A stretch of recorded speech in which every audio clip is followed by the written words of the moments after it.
We're going to go into Q&A next, and it would be presumptuous of me to try and summarise that, but it was interesting that we've got a Venn diagram of sort of three overlapping presentations in a way. You know, John was talking about the customer experience, amongst many other things, but actually focusing on that. How do we do better for the customer? And linked to that, of course, Dave was talking about, linked to technology, how do we do better for our people delivering the business? And then there's the linkage from Jan between government and private sector and how we bring that together and the vision that allows us to achieve. And actually everyone covered elements of that, but I think there's a rich seams there to go at. So do we have any questions? I mean, I can start us off. Do we have questions from anyone? One at the back there. There we go. We got a microphone. Going with the speed of one gazelle, slowly. Arthritic gazelle, maybe. Sorry about this. Hi there, Mark Robinson. I'm an ex-MMPM alumni. Some fascinating talks, thank you very much. I'm ex-CH2M, so it was rather interesting to see the Jacobs logo on Rocky Flats and the London Olympics. But my question... But my question is for John. It was a very interesting talk on Heathrow, and I agree the customer experience has improved a lot. I don't know about you, John, but I don't think the Wright brothers foresaw that you actually had to fly between shopping centres, because that's increasingly what airports are. You mentioned you have 2 runways, but you have 5 huge shopping malls. I just wondered whether you'd considered leading the world in a customer experience where, as you check in at your multi-check-in arena, you can actually access Amazon, purchase what you want to buy so as it's delivered to where you're going, and then we wouldn't have tons of inflammable duty-free flying around the world, reducing the carbon footprint. We wouldn't have your autonomous vehicles having to go on a wobbly way through duty-free to be tempted to buy things, and of course we'd reduce airside security risks enormously. Whilst I realise it's a part of a business case of all airports, don't you think it's kind of gone a bit too far? Your second round of applause. I'm very happy to answer that. Well, the reality is we can all order from Amazon, and other online retailers are available from any point that we choose to. But you're absolutely right. For airports like... Okay.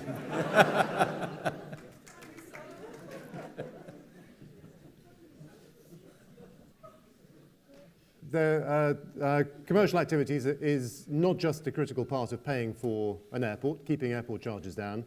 Actually, people enjoy it as well. Not all passengers, but particularly for leisure passengers, that is part of the airport experience.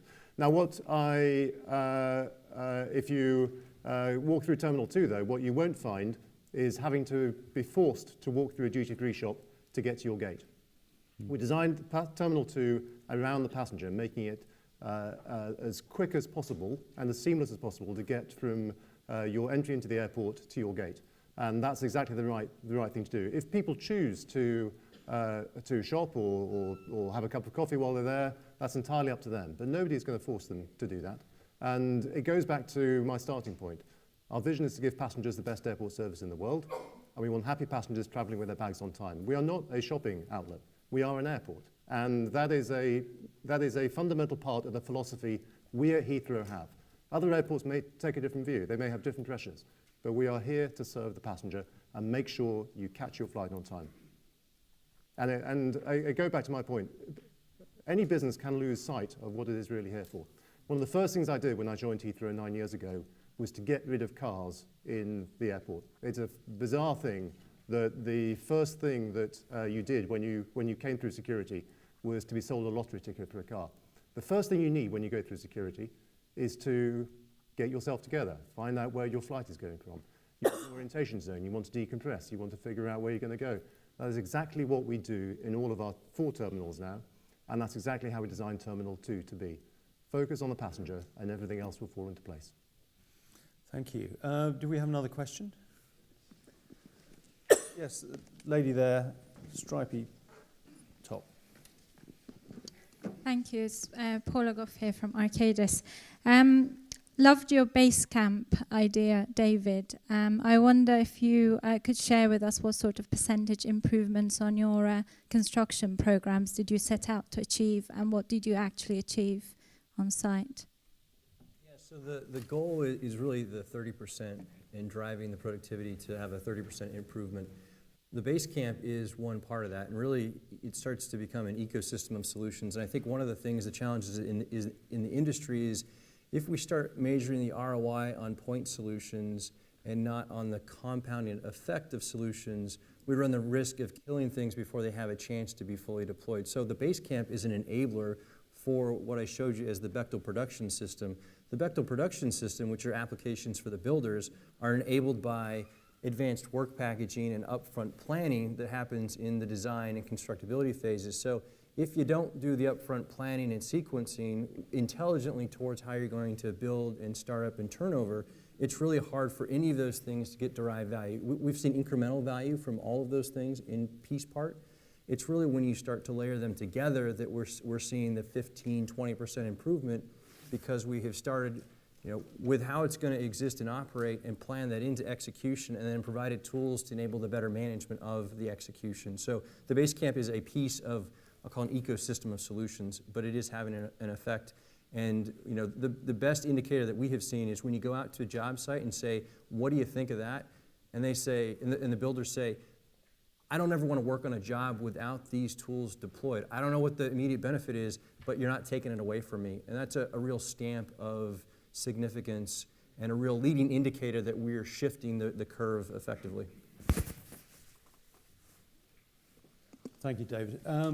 Next, gentleman down at the front here. Yep. Thank you.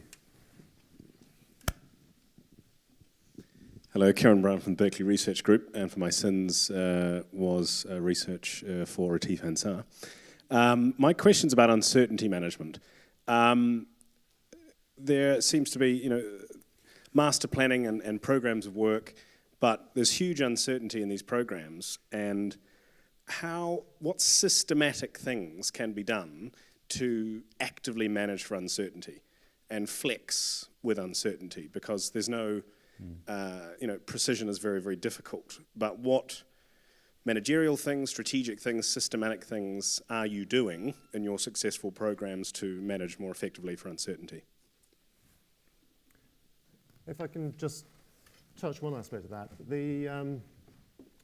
What we did on Terminal 2 was very much follow the approach I described of having Plan A, Plan B, Plan C, Plan D. We had a war room almost as big as this one, where we were mapping out everything that was on the critical path, what the status was, what the forecast was, what might go wrong, and then we had a countermeasures plan against that.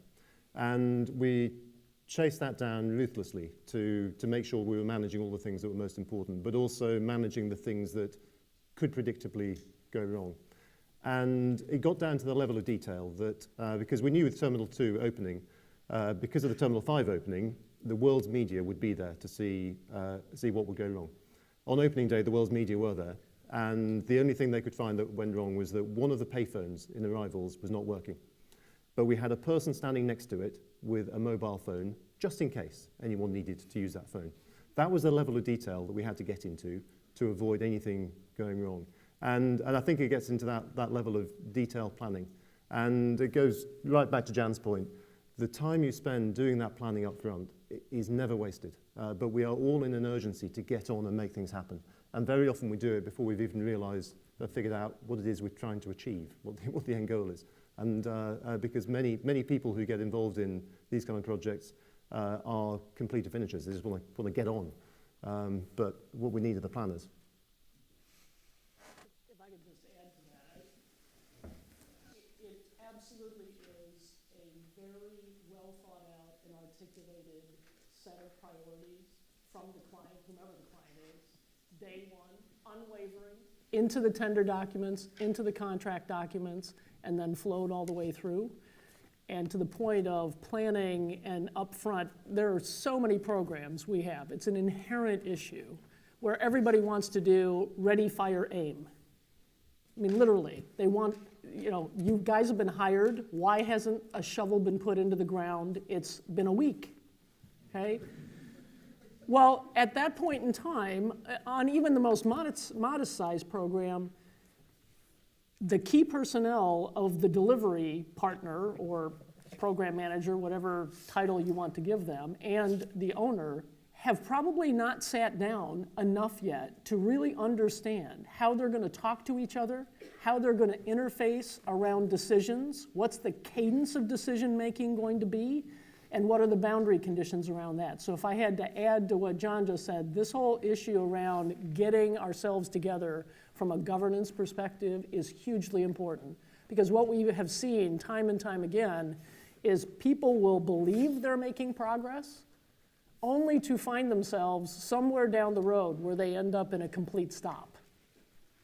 And then you have to go all the way back, and by the time you go all the way back, you've now eaten up everything that you thought was your progress, and you're really right back at square one, and you have to start your way through again. So really, really forcing yourselves, working with your client to take that time it's invaluable. You'll never get that time back. Thank you. Someone there? Yeah, thank you. Thanks. So this question for you, Nick. I was intrigued by Jan's comment about kind of finding the catalyst, what's the higher level purpose of the project. Yeah. As you kind of develop the government's project management and delivery capabilities as a profession, I'd suggest that many, if not all, of your projects are presumably trying to achieve or further a policy objective. How much of the focus is in also developing the awareness that are the teams working on what is the policy objective versus delivering whatever the physical artifact may be that's part of trying to achieve that?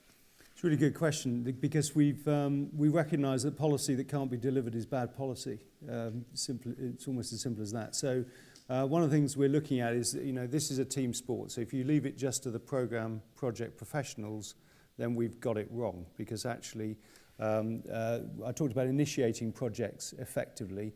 Part of that is ensuring that, I mean, ministers are entitled, and indeed it is their duty to create policy.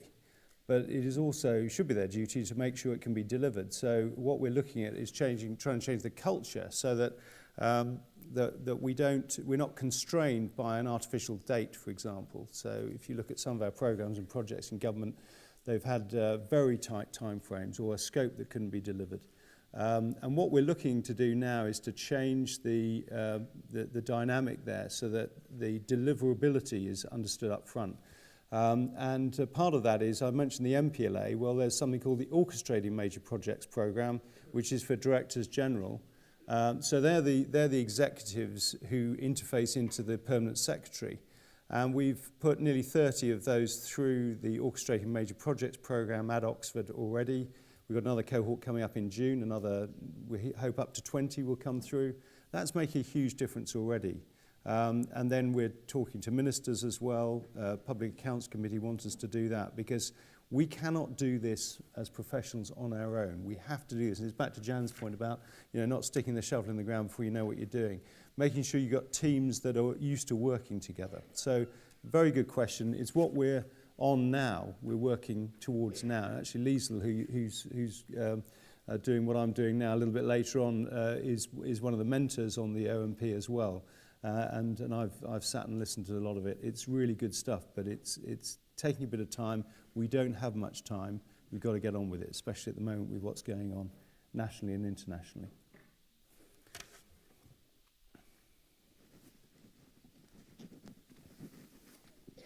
Thank you. Hi. My name is Aurora Cheney. I'm part of the MMPM program, Cohort 9.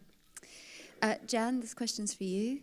You had quite a few inspirational words at the end of your presentation. One of them was, if you want to go far, go together. What's the most innovative tool or technique that you used to ensure objectives were understood at all levels throughout your major programs to date? It's really pretty simple. It's all about communicating. It's all about spending time right up front and consistently all the way through. And being very, very consistent, simple, precise about those things. You know, inevitably, there are things that are going to happen on these programs. There's going to be a misstep. There's going to be a mistake. And when that happens, if you and the team have been so aligned around that with the client, and you have to go talk to the public around something didn't happen quite the way we planned. We had that happen on Rocky Flats many, many times, I can assure you. And because we were as focused, consistent, and transparent about what we were doing, why we were doing it, what the next steps were, and what that was going to achieve when we got through that next step, we worked our way through it. We actually finished that entire program over a year ahead of schedule and many, many millions of dollars under budget. So it's possible, but you have to be relentless about those issues. Just a follow-up question, if I may. I don't Sure. know if I just wanted to know, so knowing communication is absolutely crucial.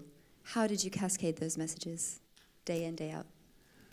Well, it was through the entire leadership of how the program was actually set up, and then this whole governance issue that I just raised on the prior question of us with our client, that was a very, very consistent set of cadence and meetings and dialogue that went laterally, and then it went up into their organization, and then throughout our organization as well, very, very consistently. Thank you very much. My eyesight's not so good, so you have to wave. Oh, thank you. Just here, wave. Kathy Arnold, yes, thank you. I think it's on. It sort of links to the previous question. You mentioned orchestrating major projects. One of the issues for ministers probably is how do you stop something when you think of the political and reputational impact. But for us delivering things, sometimes stop is the right answer. It comes back to that, don't be a slave to the plan. Is there a plan in place to do something with ministers as well, or just to arm them as they come in? Because otherwise we end up delivering a lot of stuff that we don't need to deliver because it's not what the citizen wants. Yeah, you may have to edit this film. Sorry. Yes, thank you, Kathy. Kathy's head of profession for ONS actually as well, and a graduate of the MPLA. Yes, actually, it's one of the things we're looking at. We're working with the Institute for Government at the moment to look at the induction of new ministers and how we can be part of that. Public Accounts Committee has recommended that all politicians, well, that's quite a big ask, House of Commons and House of Lords, should all be briefed. That's, 1,200 people to brief when their diaries are not their own. But actually, we're looking at Public Accounts Committee itself that come along quite a lot. Select committees is quite a good way because they're a good spread of people. And the other thing are the special advisors, the SPADs, and this is the bit that's going to be need to be edited out, and there might be some SPADs in the room, if there are, I apologise. I think it was Henry IV part something or other, Jack Cade said, the first thing we do is kill all the lawyers, maybe kill all the SPADs, maybe not, but actually if we can't kill them all, then what we need to do is talk to them as well, because of course they're talking to their ministers all the time. So this is a multifaceted thing that we're trying to go at here. And it's not as though ministers don't want to talk about this stuff, it's just they're busy, they've got stuff going on. And so we've got to get into their diaries, and this is a vital part of what we're doing. So it's at every level, and it's the sponsorship and initiation as well as the leadership, as I said, that's vital. And we're trying to hit it all at once at the moment. Thank you. Any more? Yeah, top left. Yeah, Matthew Stainer of Tenbrook Investments, an alumnus of Oxford University and a great admirer of SBS. I really want to go back to the management uncertainty at a strategic level.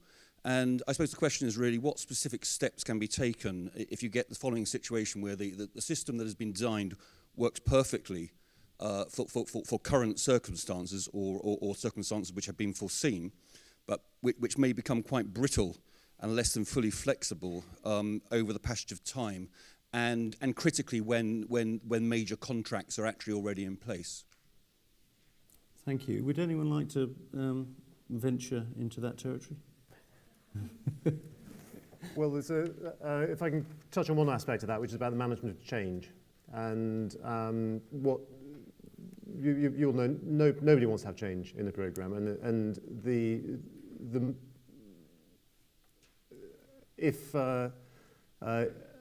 yet when you have any long-term program, change does have to come in. Circumstances will change. We had this on T2. Our biggest airline that was the anchor tenant was bought by British Airways halfway through the build, more than halfway through the build, and we had to completely change the way it was designed. And the way we approached that was to save up any change we needed and just implement it once and do it in a very structured way. If you allow change to happen continually, then the program immediately goes off course, and it's disastrous. And we often had to say no to people where we had things they wanted to do differently that would have made things better, but we just could not accommodate it. And so we effectively saved up after a certain point change that would happen after the building was open, because airports are always changing. And so we drew a distinction between change that was essential for opening and change that was just business as usual. If I might add to that briefly,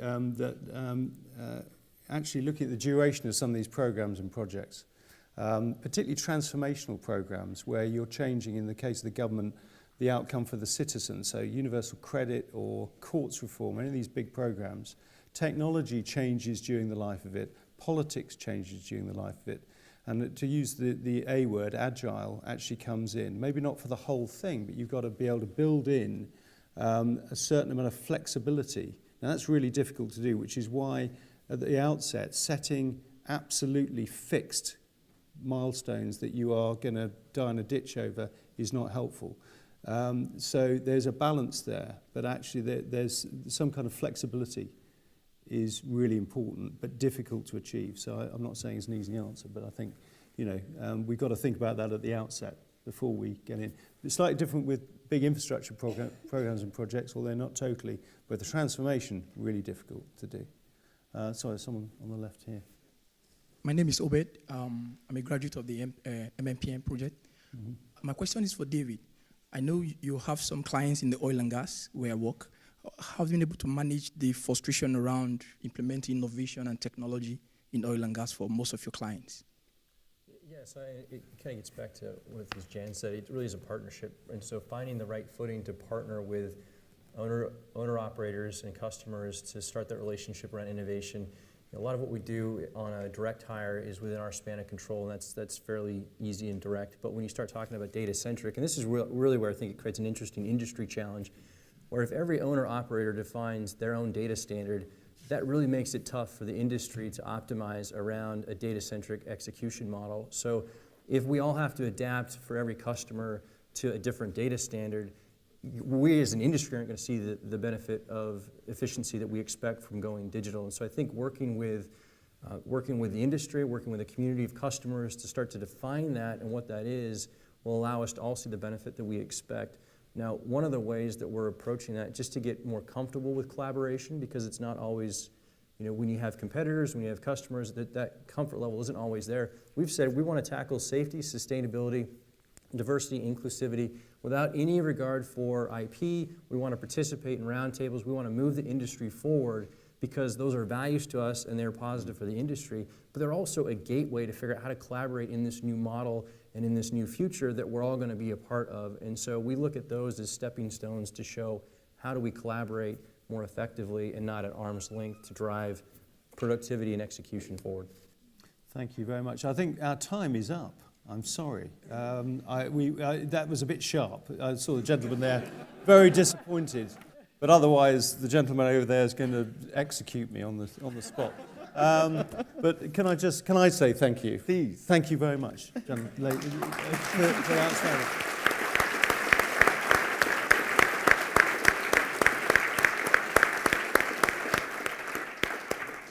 Please join me in thanking Nick, Jan, David, John once more for their very thought-provoking contributions.